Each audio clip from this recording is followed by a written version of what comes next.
जो ये बड़ा एक गैप है रूरल पॉपुलेशन में यूजर्स और नॉलेज का, उसको आप कैसे देखते हैं? बहुत सुंदर सी एक टिप है, थिंक बिफोर यू क्लिक। तो पहले वेरीफाई, उसके बाद ट्रस्ट। क्या कोई ऐसी टिप्स है जिसमें हम आधार की कॉपी देते समय या इस तरह के जो जरूरी डॉक्यूमेंट हैं लाइक पासपोर्ट है, पैन है, इन सब की कॉपी देते समय क्या हम कोई ऐसा कुछ उसमें कर सकते हैं जिससे कि वो जो एजेंसी है वहां से डेटा ब्रीच ना हो? ये सब चीज जो है वो आप डिजी लॉकर में उठा दीजिए, उठा के उसका लिंक दे दीजिए। बस जो लिंक एक्सेस करेगा उसका डिटेल सरकार के पास रह जाएगा। अगर कोई फ्रॉड हो ही जाता है उस केस में इमीडिएट रिपोर्टिंग के लिए क्या करना चाहिए? फिनेंशियल फ्रॉड हो तो आंख मूंद के 1930 डायल करें। लोग आजकल किसी ना किसी डिजिटल ऐप के थ्रू पेमेंट करते हैं और वो डिजिटल ऐप को जब स्कैन करते हैं तो स्कैनर के थ्रू हमारे मोबाइल में एक स्कैम बग आ जाता है जो आपका डेटा ले लेता है। आप कोई भी QR कोड स्कैन कर रहे हैं, पहले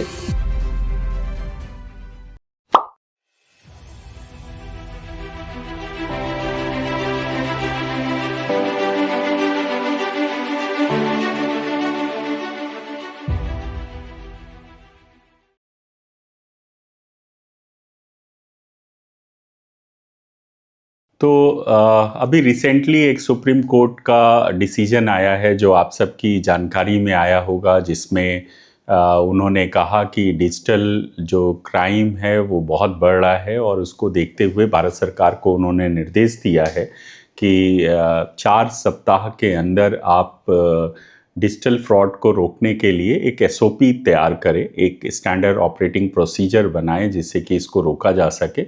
और सुप्रीम कोर्ट ने यह भी जानकारी दी कि हमें ये जो SOP है उसका निर्माण हमें RBI और बैंक और जो कम्युनिकेशन डिपार्टमेंट है मिनिस्ट्री का, उनके साथ मिलकर ये बनानी चाहिए, जिससे कि एक पूरी इस प्रक्रिया को रोकने के लिए एक गाइडलाइन तैयार हो सके। साथ में उन्होंने डिजिटल अरेस्ट पर लगाम लगाने के लिए कहा कि डिजिटल अरेस्ट जो है वो CBI या इन्फोर्समेंट डायरेक्टरेट के अंदर लाना चाहिए और इसको एक लूट डकैती की तरह ट्रीट करना चाहिए, क्योंकि ये साइबर क्राइम जो है वो जितनी तेज़ी से बढ़ रहा है, अगर आप उसका डेटा देखना चाहेंगे तो 2021 से लेकर 25 के बीच में 54,000 करोड़ का फ्रॉड हुआ है। और ये अगर देखा जाए तो इंडियन इकोनॉमी में एक बड़ा अमाउंट है जो पूरी इकोनॉमी को इम्पैक्ट कर रहा है, लोगों को इम्पैक्ट कर रहा है। इसको ध्यान में रखकर उन्होंने कहा सुप्रीम कोर्ट ने कि बैंकों की भी जवाबदेही होनी चाहिए। बैंक जो ट्रांजेक्शन्स हो रहे हैं उसमें उनको भी कैसे इसको रोक लगानी है, AI का इस्तेमाल करके उसका जो अर्ली डिटेक्शन इंफॉर्मेशन सिस्टम है उसको एक्टिवेट करना चाहिए और जो मेहनत की कमाई लोगों की है, जो गाढ़ी कमाई है, उसको कैसे रोका जा सके जिससे लोगों का लॉस ना हो। और जो विक्टिम्स हैं, जो पीड़ित हैं, उनको मुआवजा भी देने की बात सुप्रीम कोर्ट ने कही है। साथ में जितने भी इस तरह के संदिग्ध लेन देन हैं, इन सब को रोकने के लिए भी सुप्रीम कोर्ट ने एक दिशा निर्देश सरकार को और बैंकों को दिए हैं, जो कि मुझे लगता है कि इस निर्देश के माध्यम से बहुत जल्द भारत सरकार और बैंक सभी मिलकर एक गाइडलाइन तैयार करेंगे और इन डिजिटल क्राइम को रोकने में मदद मिलेगी। आप सोच रहे होंगे ये सब बातें मैं क्यों कर रहा हूँ?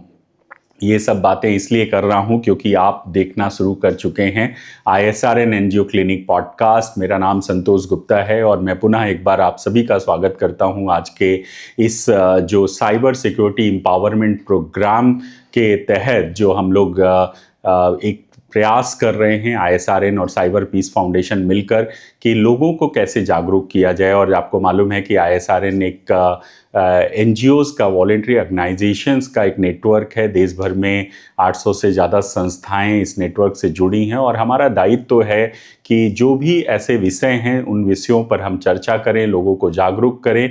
एक स्वयंसेवी संस्था का नेटवर्क होने के माध्यम से ये हमारा एक दायित्व है और उस कर्तव्य को पूरा करते हुए इस तरह का हमने एक साइबर पीस के साथ मिलकर एक प्रोग्राम डिज़ाइन किया और आज उस प्रोग्राम का 5वां एपिसोड है, जिसका टॉपिक अगर मैं आपको कहूँ तो आज हम लोग जो बात कर रहे हैं वो the forgotten target rural India and cyber crime penetration पे है।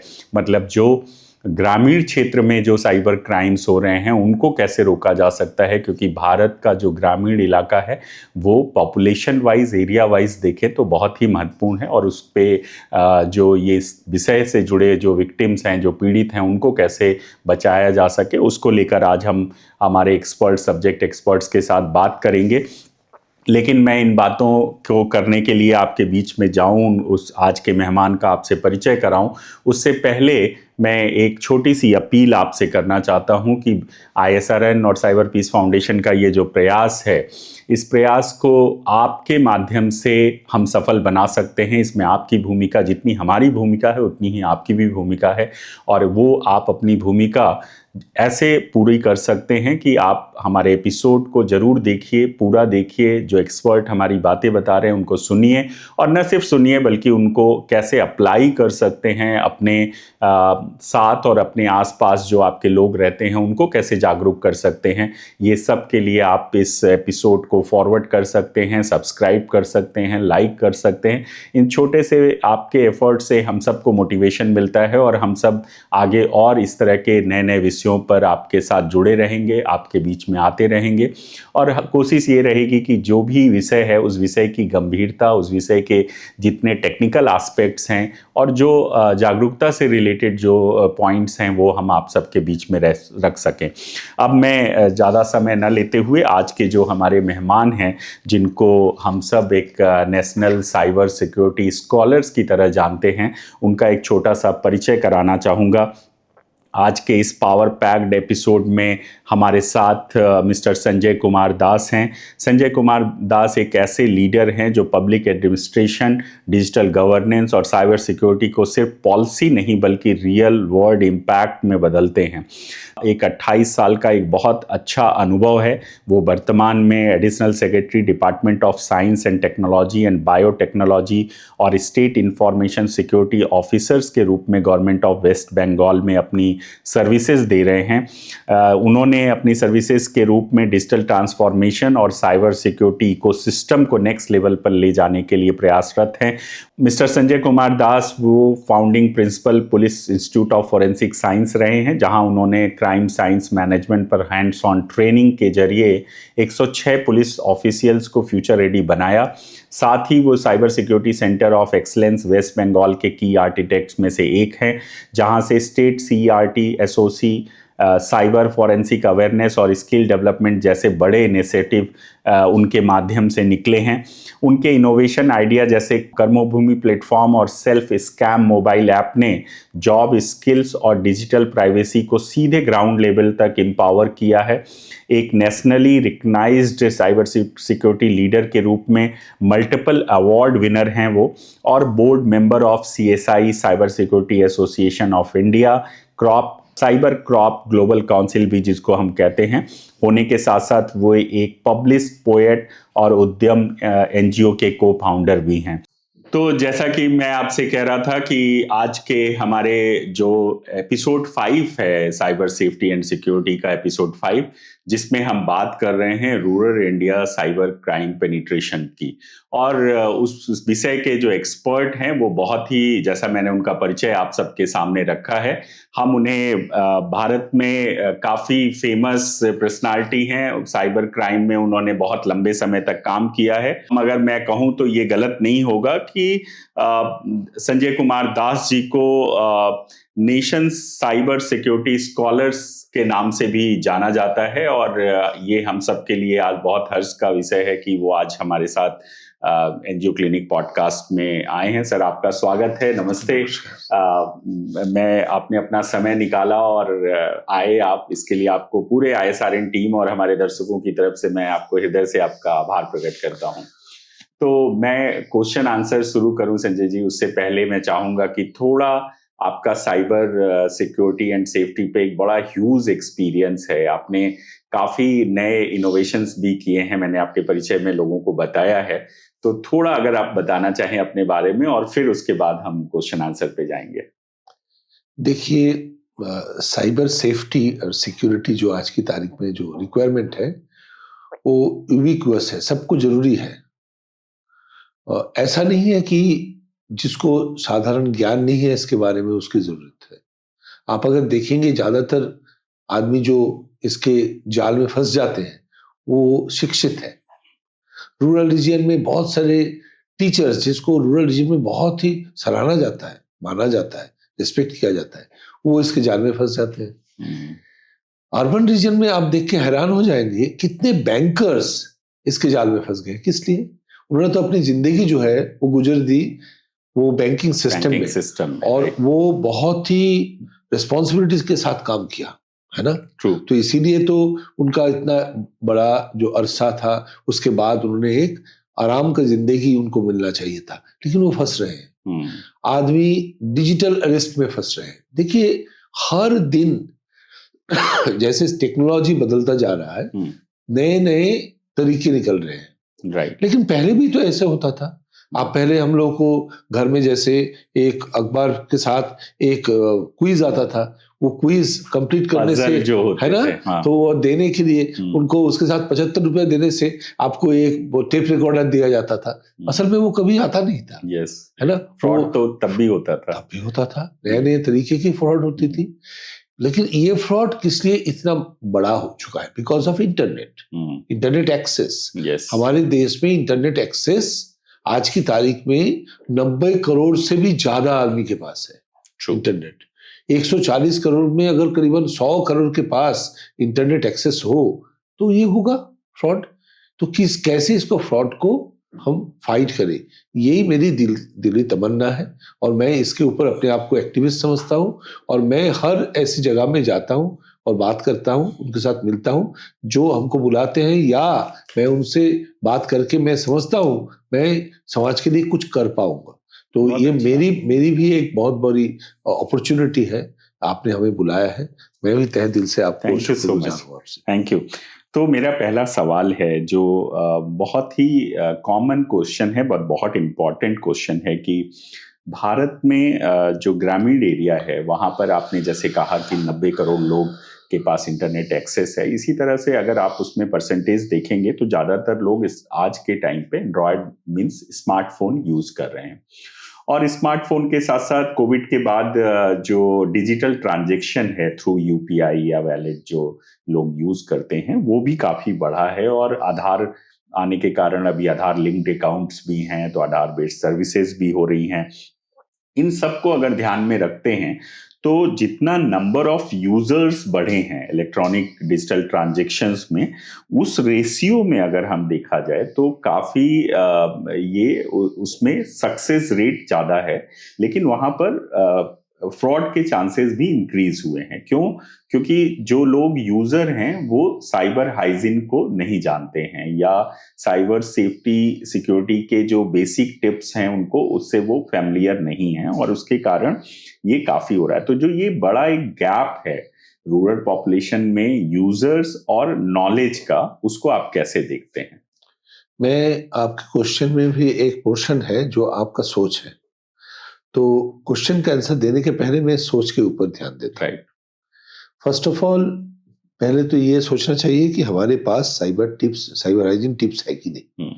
साइबर हाइजीन टिप्स हर एक जगह में है। आप जो ओटीटी देखते हैं, जो अखबार पढ़ते हैं, जो न्यूज देखते हैं, जो टीवी देखते हैं, जो ऑनलाइन डिफरेंट बहुत सारे ऐसे सोशल मीडिया में जाते हैं, हर जगह टिप्स है। और जो कोई भी बैंक का पेमेंट करे या रिसीव करे उसके साथ भी टिप्स आ रहा है। तो मैं इसके लिए मानने की तैयार नहीं हूं। आज की तारीख में central government, all state governments are so very sincere about giving the tips. 5 साल पहले अगर आप बताते सर तो मैं आपका चीज मान जाता। पिछले 5 साल में इसकी भी बहुत बढ़ोतरी हुई है। लेकिन जिस जगह में ये एक्चुअली ये लोग फेल कर रहे हैं वो ये है, वो टिप्स सभी तरह से वो ध्यान से पढ़ते नहीं और उसको लगाते नहीं। किस लिए? जैसे हम दूसरे को, बच्चा को हम पाल नहीं सकते, अपना बच्चा होना चाहिए। बाहर से आपका जेब सिलता नहीं। जेब सिलने की, जब आप आपका कमीज बनाते हैं, कुछ भी बनाते हैं, जैकेट बनाते हैं, तो जेब सिल के आती है, बाहर से थोड़ा सिलता है।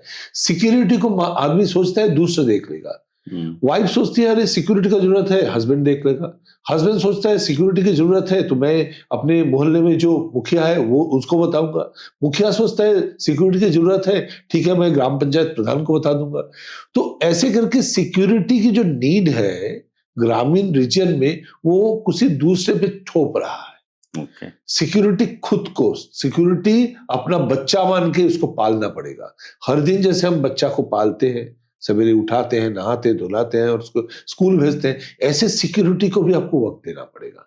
तो सिक्योरिटी को एडॉप्ट करना है, एसिमिलेट करना है, अपने अंदर में लेना है, जहन में ले जाना है और हर स्टेप लेने के पहले थिंक करना है, हर क्लिक करने के पहले थिंक करना है। तो इसलिए बहुत सुंदर सी एक टिप है, थिंक बिफोर यू क्लिक। तो आप सोच ले एक बार जो आप कर रहे हैं वैसे दूसरा कोई है, किसने बताया कि चलो आज की तारीख में जैसे तुरंत आपको इस जूता जो है जिसका दाम 1000 रुपया है वो 100 रुपया में हमको दे रहे हैं, तो हो सकता है सही है, लेकिन उस पर क्लिक करने के पहले ये भी देख लेना है ऐसे कोई दूसरा कंपनी भी 1000 रुपया का जूता 100 में दे रहा है।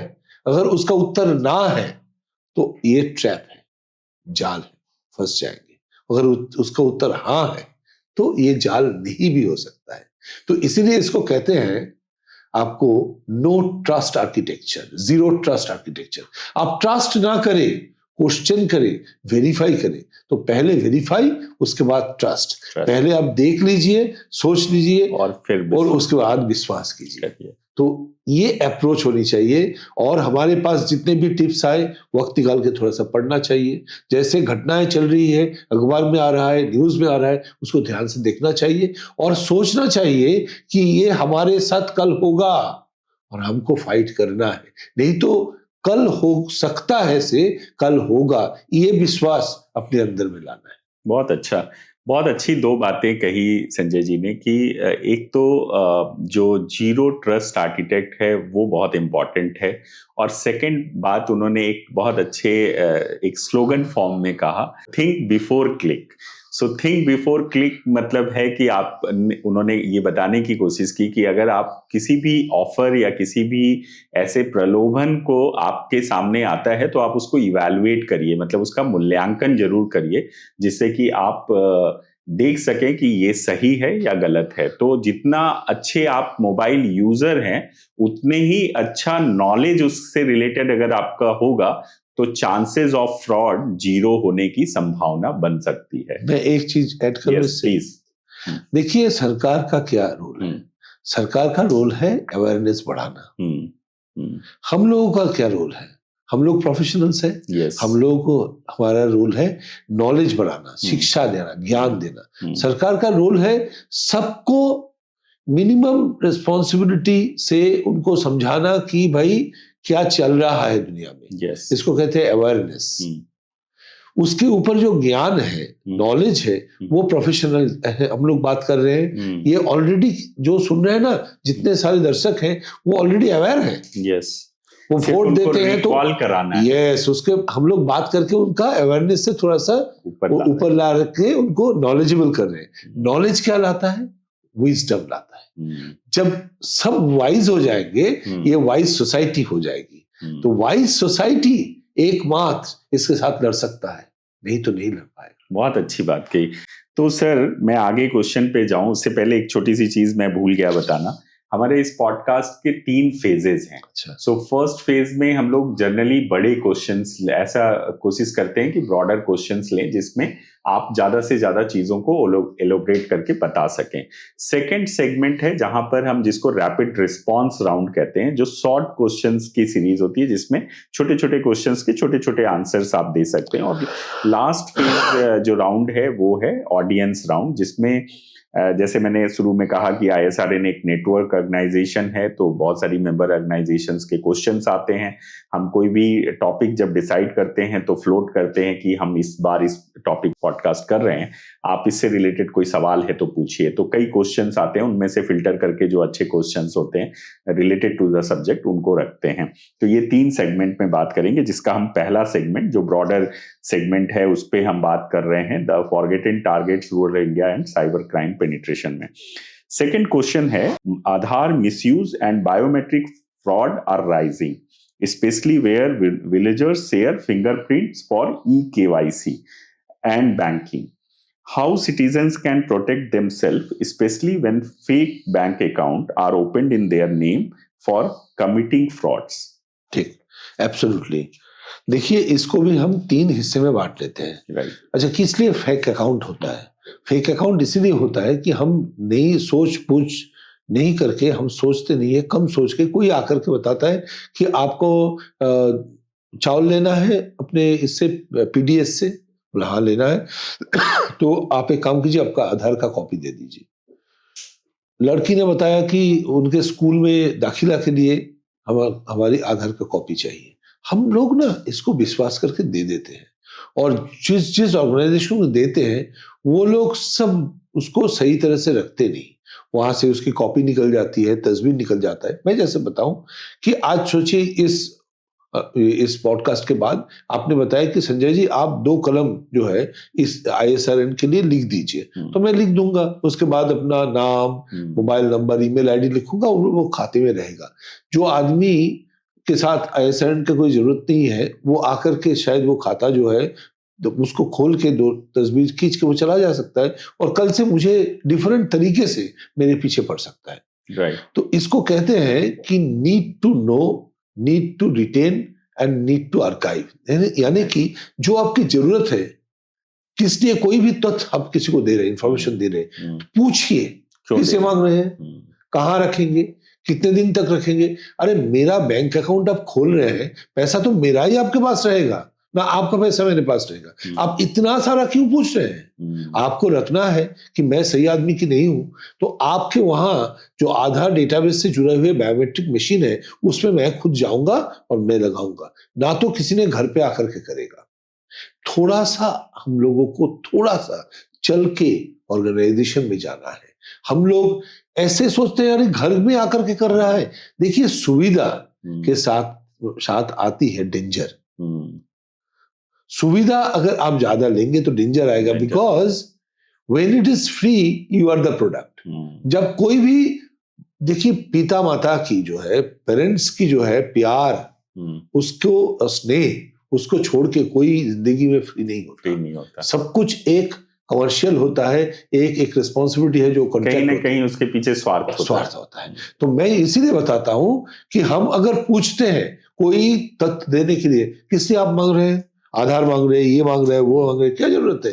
आप उसको डायरेक्टली में जाऊंगा। इसीलिए याद रखिएगा, गवर्नमेंट ऑफ इंडिया और स्टेट गवर्नमेंट सभी बता रहे हैं कि अब डायरेक्ट बायोमेट्रिक वेरिफिकेशन करें, और हम लोग उल्टा समझ रहे हैं। हम लोग सोच रहे हैं बायोमेट्रिक वेरिफिकेशन से हमारे तथ्य चला जाए, नहीं, बिकॉज वो मशीन में जहां जाकर के बैंक में हम बायोमेट्रिक करते हैं, वो डेटा जो है वो सेंट्रल गवर्नमेंट की स्टेट डेटा सेंटर में रहता है, और उसमें वेरिफिकेशन के लिए बहुत छोटा सा एक हिस्सा लेते हैं, पूरा चीज वो बाहर नहीं आता। लेकिन हम अगर फेसबुक में दे दे, हमारे एप्पल में दे दे, या सैमसंग मोबाइल में दे दे, ऐसे देते हैं, एंड्रॉइड मोबाइल में दे दे, हम लोग फिंगरप्रिंट, तो वो फिंगरप्रिंट तो सरकार के पास नहीं रह रहा है, तो हम तो वो क्वेश्चन नहीं कर रहे। हम सुविधा के लिए फिंगरप्रिंट दे रहे, हमारे आंख का स्कैनिंग करके दे रहे, वो तो उनके पास चला गया। अगर वो कंपनी बिक गए तो हम तो गए। तो इसको सोचना चाहिए फिर से कि हम कहाँ दे रहे हैं। चलिए, उसके बाद जो है आधार इनेबल्ड जो फ्रॉड हो रहा है, बोल रहे एक्चुअली आधार इनेबल्ड पेमेंट सिस्टम AEPS बहुत सुविधा के लिए किया गया था। और उसमें क्या फुल फॉर्म है ये? Aadhaar enabled payment system, A capital, E small, P capital, S capital, Aadhaar enabled payment system. तो ये आधार इनेबल्ड पेमेंट सिस्टम किया गया, किस लिए गया था? कोई कान में नहीं सुन पाता, आंख में नहीं देख पाता, तो आ जाकर के वो दे करके उसमें थोड़ा सा अमाउंट, जैसे 2, 3, 4 हजार, 10 हजार तक आप ले सकते हैं। तो उसके लिए करना है ना, बाकी तो आपको उसको बंद करके रखना है। बैंक को आप जब फॉर्म लेकर के साइन करके दे रहे हैं ना, बैंक वो लोग अपने से टिक मार देते हैं कि आधार इनेबल्ड पेमेंट सिस्टम आपके लिए खुला है। तो किस लिए? आप थोड़ा सा देखिए और उसको लॉक कीजिए, बायोमेट्रिक लॉक कीजिए। आधार का ऐप, जिनके पास भी है एंड्रॉइड फोन, आधार का ऐप डाउनलोड कीजिए, बायोमेट्रिक लॉक कर दीजिए, कोई आपके पैसा नहीं दे सकता। ठीक बात है, सिंपल सी बात इसमें है। लेकिन एक चीज मैं जोड़ना चाहूंगा जो आपकी पूरे इसमें बातचीत में मिस हो रही है कि अभी बैंक्स में या जितने भी इस तरह के फाइनेंशियल ट्रांजैक्शंस हैं वहां पर ई-केवाईसी एक मैंडेटरी टूल है और अब ये बहुत फ्रिक्वेंटली हो रहा है सेफ्टी पॉइंट ऑफ व्यू से। लेकिन वो ही ऑनलाइन कीजिए, वो ऑनलाइन कीजिए, ऑफलाइन मत कीजिए। ऑफलाइन कोई ऑनलाइन मींस आप कह रहे हैं फिजिकल जाके करिए। उनके पास बायोमेट्रिक मशीन है, डायरेक्टली करेंगे, स्कैन करेगा रेटिना या बायोमेट्रिक, बस हो जाएगा तुरंत। हाँ, इसमें एक चीज ये आई है कि बैंक्स भी बहुत बार कैंपेन के थ्रू अप्रोच करते हैं गांव में अकाउंट्स खोलने के लिए। जैसे आपने देखा जनधन योजना के अंतर्गत बहुत सारे लोगों का अकाउंट खुला और बैंक के ही एम्प्लॉय या एजेंट्स जाते हैं और कैंप्स लगा के अकाउंट ओपनिंग का काम करते हैं। उसमें वहां पर वो चांसेस बढ़ जाता है कि जब, और ये ज्यादातर आउटसोर्सिंग के थ्रू होता है। आप विदाउट बायोमेट्रिक मशीन मत कीजिए कोई भी। सबसे मैं विनती करूंगा, बायोमेट्रिक मशीन के जरिए ही सिर्फ ई-केवाईसी कीजिए। आप कागज मत दीजिए, वो कागज दूसरे हाथों में चला जाता है, उसको लेकर के म्यूल अकाउंट खुल जाते हैं। आपके आधार की कॉपी, आपके वोटर आईडी की कॉपी, आपके दूसरे सभी के कॉपी, ये जो पर्सनली आइडेंटिफाइबल इंफॉर्मेशन है, इसको क्यों आप किसी के साथ शेयर करेंगे? इसमें एक चीज है, किसी के साथ नहीं शेयर करना, ये एक बात है जो आपने कही। कई बार जिस एजेंसी को देते हैं, जैसे आपने अभी कहा कि बैंक को दे रहे हैं तो गवर्नमेंट के पास है, लेकिन जैसे आजकल हर चीज में आधार की जरूरत होती है। आप सिम कार्ड लेने जा रहे हैं, आप कोई लोन लेने जा रहे हैं या कुछ आप और खरीदने जा रहे हैं, आजकल कई सारे उसमें भी आधार मांगने लगे हैं। जैसे गाड़ी अगर परचेज करना है, कोई लाइसेंस बनवाना है, और ये सब जनसेवा केंद्र अभी देश भर में बहुत खुल गए हैं जहां पे भी आधार कार्ड और पैन कार्ड की जरूरत पड़ती है। ऐसा क्या कोई टिप्स है कि, क्योंकि देना तो ही है, मैंडेटरी है, आपको अगर कोई डॉक्यूमेंट्स बनवाना है तो ये डॉक्यूमेंट्स की जरूरत है। मैंडेटरी सब जगह में नहीं है। सुप्रीम कोर्ट का, ऑनरेबल सुप्रीम कोर्ट की वर्डिक्ट बहुत क्लियर है किस किस जगह में जरूरी है। Aadhaar is the foundation of our entire system related to identity. बोलना है कहाँ लिखा है, कहाँ रूल में कहाँ है। देखिए, हम लोग खुद मैक्सिमम लोग लिटरेट हो चुके हैं, जो भी लिटरेट नहीं भी है उसमें भी ये ताकत होनी चाहिए। ठीक है सर, आपको जरूर देंगे, आप दिखा दीजिए। देखिए, ये जो आप सिम कार्ड की बात बता रहे हैं ना, हर एक सिम कार्ड की जो कंपनी है, 4-5 ही कंपनी बचे हुए हैं, वो डायरेक्टली आधार डेटाबेस से जुड़ा हुआ है। वो खुद उसके पास नहीं रखते, वो डायरेक्टली आधार डेटाबेस से आपका तस्वीर लेते हैं और आपका फिंगरप्रिंट देके इमीडिएटली सिम इशू कर देते हैं। कॉपी मत दीजिए, फॉर्म फिलअप कीजिए, जो फॉर्म में जरूरी तथ्य नहीं है वो मत दीजिए। जो जगह जरूरी है, जो स्टार लगा हुआ है, सिर्फ वो इंफॉर्मेशन दीजिए, बिकॉज वो स्टार्ड इंफॉर्मेशन उस कंपनी को रख देना बाध्यतामूलक है और उसको सेव करके रखना बाध्यतामूलक है। किस लिए? इसीलिए क्योंकि डीपीडीपी एक्ट आ गया है। तो वो लोग, they will be penalised with 250 up to 250 crore fine if they do not keep those data under proper lock and की। सो मैं इसीलिए बता रहा हूं कि गवर्नमेंट की जो पूरा नीति है वो नियरली फुल प्रूफ है। कोई भी पृथ्वी में कुछ भी फुल प्रूफ नहीं हो सकता है, इसलिए मैं बोल रहा हूं वो नियरली फुल प्रूफ है। लेकिन हमारी जो उसके साथ विचार है, सोच है, हमारी जो जहन में हम उसको रखते हैं, उसमें थोड़ा सा चेंज करना है बस। बहुत अच्छी बात आपने कही। या हम लोगों ने, आप अगर डीपीडीपी एक्ट के बारे में जानना चाहते हैं तो इससे पहले जो ISRN का cyber safety and security podcast था, उसमें आप देख सकते हैं, हमारे साथ वो एक्सपर्ट थे जिसमें हमने पूरे 1 घंटे हमने डीपीडीपी एक्ट पे बात किया है। डेटा प्रोटेक्शन बहुत इंपॉर्टेंट है और डेटा प्रोटेक्शन करना वो हर एजेंसी की रिस्पॉन्सिबिलिटी है एज पर द एक्ट, जो आपकी पर्सनल इंफॉर्मेशंस ले रहे हैं। देखिए, आज सभी इंफॉर्मेशन पर्सनल डिजिटल डोमेन पे ही दिया जाता है। इसमें मैं संजय एक छोटी सी चीज पूछना चाहता हूं जो बहुत इंपॉर्टेंट है दर्शकों को जानना, अगर आप उसमें कर पाएं। कि देखिए, ये सेफ्टी मेजर्स तो आपने बताए और रिस्पॉन्सिबिलिटी एजेंसीज की भी बताई, लेकिन क्या कोई ऐसी टिप्स है जिसमें हम आधार की कॉपी देते समय या इस तरह के जो जरूरी डॉक्यूमेंट है, लाइक पासपोर्ट है, पैन है, इन सब की कॉपी देते समय क्या हम कोई ऐसा कुछ उसमें कर सकते हैं जिससे कि वो जो एजेंसी है वहां से डेटा ब्रीच ना हो? तो ये बहुत अच्छी आपने बताया। आपने ये सब चीज जो है वो आप डिजी लॉकर में उठा दीजिए। ओके। अपने आप उठा के उसका लिंक दे दीजिए। बस जो लिंक एक्सेस करेगा उसका डिटेल सरकार के पास रह जाएगा। Okay.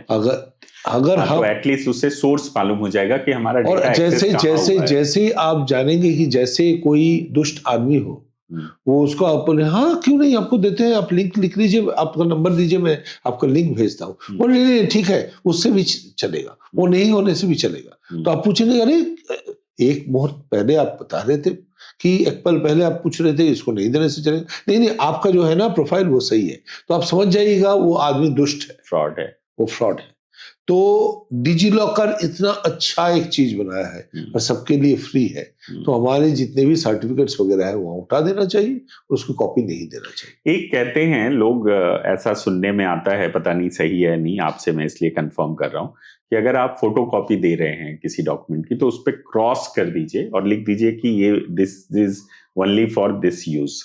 With the advent of AI ये सब बेकार हो गया है, मतलब वो क्लीन हो सकता है कुछ। देखिए कुछ भी हो सकता है, ये जो है वो सही में, और आप बात कर रहे हो कि नहीं उन लोगों को पता भी नहीं चलेगा। राइट। और हम दोनों को देख करके ऐसे ऐसे बातें बताया जाएगा जिससे हम फेक के माध्यम से तो कुछ भी कर सकते तो हैं। इसीलिए वो भी पकड़ने के लिए एआई का इस्तेमाल हो रहा है और आहिस्ता आहिस्ता। लेकिन हमको ना ये समझना चाहिए कि हमारे साथ अगर कोई गलती हुआ है, हम अगर कोई फंस गए हैं, तो इट इज हाई टाइम कि हम बाहर आकर सबको छाती पीट के बताए और सीना पीट के तान के बताए कि हमारे साथ ये हुआ है, हमने ऐसे गलती की है, सो दैट आदर कोई नहीं करे और दूसरा। बहुत अच्छा है। तो जो मेरा अगला सवाल था आपने उसकी शुरुआत कर ही दी, तो मैं इसी से जुड़ा हुआ अगला सवाल है कि अभी गांव-गांव में जैसे आपने कहा कि इंटरनेट एक्सेस बढ़ा है, वैसे ही सोशल मीडिया का प्रेजेंस भी बढ़ा है और हर मोबाइल में, ऑलमोस्ट हर मोबाइल में कोई ना कोई सोशल मीडिया ऐप है। चाहे वो व्हाट्सएप तो ऑलमोस्ट सबके पास है, लेकिन इसके अलावा नंबर ऑफ जो है, मैं नाम नहीं लूंगा सारे एप्स का, but number of social media platforms हैं जो लोग यूज कर रहे हैं। लेकिन उसमें यूज करने में उनको ये नॉलेज नहीं है कि इसके बेसिक डूज एंड डोंट्स क्या हैं, फीचर्स क्या हैं, इसके अंदर कौन कौन से फीचर्स हैं, अगर हम एक्टिवेट कर दें तो उससे हमें हमारा ऐप सुरक्षित होगा और हम भी सुरक्षित रह सकते हैं। हमारा इंटरनल इंफॉर्मेशन, पिक्चर्स है या और कुछ है, ऐसी वीडियोस हैं, वो नहीं जाएंगी। तो इसको अगर हमें प्रोटेक्ट करना है और विलेजर्स पॉइंट ऑफ व्यू से, तो क्या ऐसा कोई टिप्स आप बताना चाहेंगे? क्योंकि ये मैं इसलिए पूछ रहा हूं क्योंकि आजकल सोशल मीडिया सिर्फ फाइनेंशियल फ्रॉड का एक माध्यम नहीं, बल्कि एक हरेसमेंट का भी, बुलिंग का भी एक माध्यम बना है। तो उनको, उन सब से बचने के लिए कैसे हम सोशल मीडिया प्लेटफॉर्म्स का गांव के लोग कैसे यूज कर सकते हैं सेफ्टी के साथ? देखिए, जो मशीन, जो डिवाइस, जो भी चीज है जो कनेक्टेड है ना, वो सेफ नहीं है। ओके। इंटरनेट जो कनेक्टेड है, कोई नेटवर्क में कनेक्टेड हो, इंटरनेट नहीं हो, वाईफाई से भी कनेक्टेड हो, वो सेफ नहीं है। जीरो ट्रस्ट मैंने बताया आपको। और हमारे डिवाइस में ऐसा कोई कुछ रखना ही नहीं है जो पर्सनल हो। हमने घर से निकला शिमला जाने के लिए, तो खच एक तस्वीर खींची, डाल दिया, चले 3 दिन के लिए छुट्टी में शिमला जा रहे हैं, तो बहुत अच्छा है। इसके जो हमको फॉलो करते हैं उसको पता चल गया है मेरा घर कहाँ है, और वे भी उनको पता चल गया है 3 दिन के लिए वो हम रहेंगे, तो घर में आकर के चोरी करके चला जाएगा। तो हम नहीं समझते हुए भी हमारे पर्सनल इंफॉर्मेशन वो डालते हैं। हमारी जो इंटीमेट मोमेंट्स का तस्वीर क्यों खींचना है, पहले तो है क्यों खींचना है, और खींचना भी अगर आपको है ऐसे मशीन से खींचिए, ऐसे डिवाइस से खींचिए जो कनेक्टेड नहीं है, जैसे पहले कैमरा हुआ, जो भी हो।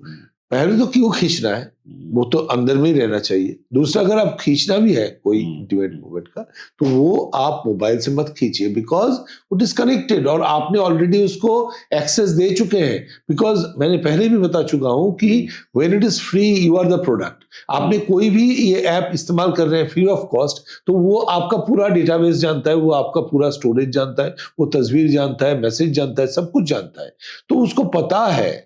तो इसीलिए कोई इंटीमेट मोमेंट का अगर आप तस्वीर खींचे तो आप जान लीजिए वो जगत में सभी को प्रकट है, वो सब जानते हैं।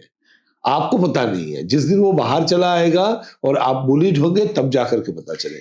तो फर्स्ट ऑफ ऑल नहीं करना है। सेकंड ऑफ ऑल, हर चीज में आप अपने आप को प्राइवेट कर सकते हैं। अगर आपको खोलना ही है कोई जैसे, तो आपके फ्रेंड्स जो लिस्ट है प्राइवेट है, आपके जितने भी चीजें हैं वो प्राइवेट है। ओनली ओपन टू दोज, आप सिलेक्ट भी कर सकते हैं कि किन किन को देना है। ये तस्वीर हम अपलोड कर रहे हैं, उसको किन किन को देना है। तो ये पूरी की पूरी चीज ना वहां अभी डिफरेंट वीडियोस दे करके ट्यूटोरियल से वो बहुत अच्छी तरह से है। आप Vimeo में जाइए, आप YouTube में जाइए, ये बहुत अच्छा है। आराम से देखते रहिए। बहुत सारे जो यूट्यूबर्स हैं इसके ऊपर काम करते हैं, उसका भी चीज देखिए, समझ जाएंगे। लेकिन थोड़ा ध्यान दीजिए, वक्त दीजिए। आप सुरक्षित रहने के लिए वक्त चाहिए। ये पुलिस नहीं है कि बाहर से आकर के आपको सुरक्षित रखे। इसमें एक और सवाल जोड़ता हूं इसी बात में, क्योंकि हम लोग गांव के संबंध में बात कर रहे हैं, विलेजेस की बात कर रहे हैं, तो एनजीओज और जो ग्राम पंचायत हैं, क्या वो अगर इस तरह के कोई फ्रॉड होते हैं या इस तरह की कोई बुलिंग हो रही है या हरेसमेंट हो रहा है, तो वो क्या कर सकते हैं? उनका क्या रोल हो सकता है? देखिए, मैंने बताया अभी जिसके साथ भी हो उसको खुलेआम आकर के बताना है कि दूसरे किसी के साथ रिपोर्ट करना है। जो पुलिस के पास रिपोर्ट हो 1930 में रिपोर्ट करना है। फिनेंशियल फ्रॉड cybercrime.gov.in में ऑनलाइन रजिस्टर करके करना है, वो तो सभी जानते हैं। लेकिन उसके बाद भी ग्राम पंचायत को, एनजीओ को ऐसे सारे सुंदर सा एक प्रोग्राम करना चाहिए, अवेयरनेस कैंप करनी चाहिए, उसके ऊपर ड्राइंग कंपटीशन, क्विज कंपटीशन ऐसे करना चाहिए। कोई जैसे सोचिए कि एक वहां फुटबॉल मैच चल रहा है, तो फुटबॉल मैच के जो विनर्स है, जिसको हम उसको ये कप दे रहे हैं, सम्मानित कर रहे हैं, तो उसको हम साइबर सिक्योरिटी चैंपियन कर दें। बोला कि आपको सम्मानित कर रहे हैं इसीलिए क्योंकि आप 1 साल तक आप इसको सबको समझाएंगे कैसे सुरक्षित रहना है। सुरक्षित रहने के लिए सबको जुट जाना है। जैसे हम लिंक्डइन में अपना सक्सेस देते हैं, ऐसे कोई एक प्लेटफॉर्म होनी चाहिए, मैं सबको कहता हूँ, जहां हमारी फेलियर्स दे सके। यानी कि हम जहां जहां फेल कर रहे हैं, जहां ड्यूप कर रहे हैं, उसके घटना। और last but not the least, school हो, कॉलेज हो, यूनिवर्सिटी हो, आपके मोहल्ले का क्लब हो या आपका जो पंचायत हो, ऑफिस हो, वहां एक ड्रॉप बॉक्स होनी चाहिए जहां कोई ऐसे बुलिंग, हैरेसमेंट ऐसे कोई चीज हो रही है जो खुलेआम कोई आकर के बता नहीं सकता, उसको एनोनिमस में ड्रॉप करने की कोशिश करनी चाहिए, रहना चाहिए। और उसको लेकर के हम जैसे एनजीओज हैं, सभी सरकार की जो ऑर्गेनाइजेशन है, उसको बहुत बारीकी से इसके साथ मुकाबला करना चाहिए। इसमें एक चीज और जोड़ दीजिए तो बहुत अच्छा हो जाएगा कि आपने एक तो अवेयरनेस की बात करी जो एनजीओ और पंचायत कर सकती हैं अपने अपने गांव में।